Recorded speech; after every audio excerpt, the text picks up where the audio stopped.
you were the first, or you were the best villain. You were the best bad guy there was. Yeah, the bad guys attract the crowd. Right. Jack Brickhouse and I been together for years. He's a wonderful guy, and he remembers me as he calls a villain. But today, almost everybody loves me, and I act exactly like I did when I was very chummy with Jack Brickhouse.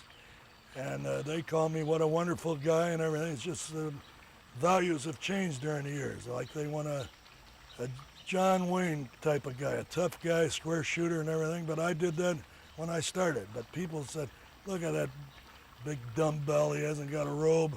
So I never wore a robe. Everybody was very theatrical. I just came out and grabbed the guy and hit his head into the post and went back and smoked my cigars. And that was something new because everything was very theatrical when I started. Now the pendulum has shifted and it's, again, getting more theatrical, more show business.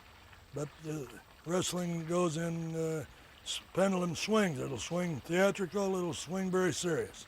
Well, we're in one of those periods now where it's theatrical, long robes, funny hairstyles, and Gorgeous George is the one that invented the theatrical stuff. Before that, it was like all Dick the Bruisers.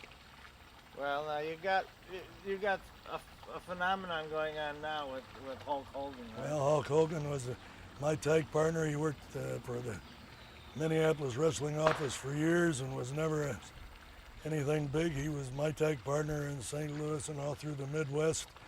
And I wrestled him a few times, and if you notice, he's bald-headed. I tore out the top knot of his head. He hadn't even got any hair. At least I'm a few years older than Hulk Hogan, but I got all my hair and all my teeth. That bum looks like he's about 70. Well, how did he get so big? Well, you want to know the truth? He was a tap dancer and a drummer at a bar in Tampa. And I don't know, I worked with him for years. They found him at a bar in Tampa as a drummer for a strip joint. Okay, now, how did his star rise in the last 2 years? Well, he is a very good athlete. I don't know why he was in a place as a drummer, but he was I guess he'd wrestled in high school, but he's a very big kid to begin with. And he took the wrestling like cats drink milk. You kind of trained him, in other words. No, I didn't. You wouldn't say that, but... No, I didn't train him. Well... Everything came natural to the man. He's one of the best wrestlers there is. It came natural to him, though. Okay. The point about him isn't so much about him, because we're talking about you. Yeah, right. How you got to where you got. Right. But the point is that you've seen guys like him come and go, really, right. too. And you've ridden right through it all. I've gone through all the great wrestlers in the country.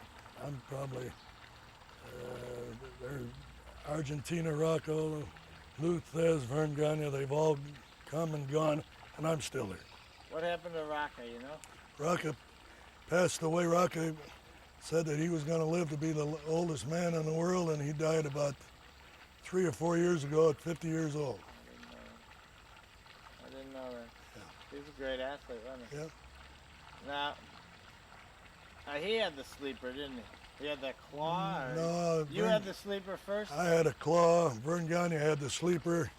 Argentina Rocca had a backbreaker, and he was known as jumping around up and down. They called him jumping jerk Argentina Rocca. Anyway, I wrestled the bum. I was in the biggest riot of all time for wrestlers. I wrestled Argentina Rocca in the Madison Square Gardens where we had a riot. I got him down, beat his head into the post. This was in Life magazine years ago.